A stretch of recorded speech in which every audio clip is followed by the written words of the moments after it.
आप सभी शिव भक्त कांवरियों को गायक आलोक सिंह की तरफ से सावन की हार्दिक शुभकामनाएं।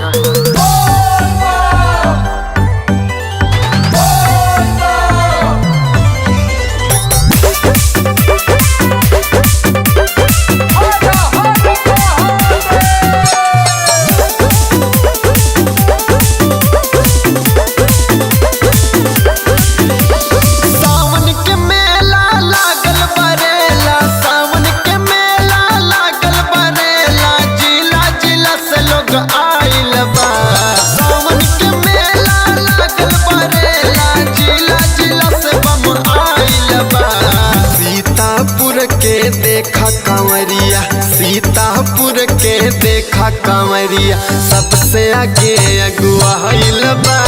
सीतापुर के देखा कांवरिया आगे आगे अगुआ हईल बा।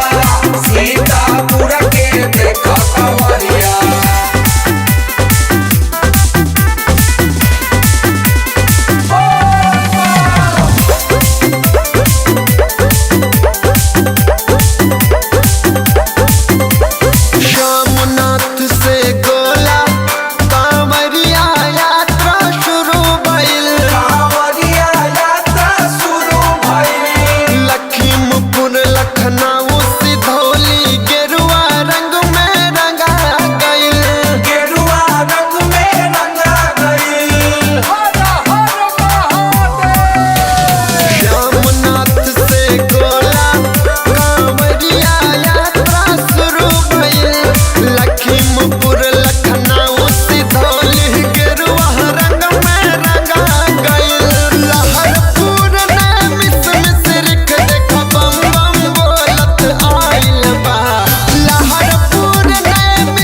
देखा कांवरिया सीतापुर के देखा कांवरिया सबसे आगे अगुआ हईल बा।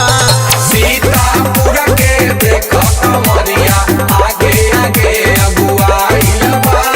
सीतापुर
के देखा कांवरिया सीतापुर के देखा कांवरिया सबसे आगे अगुआ हईल बा।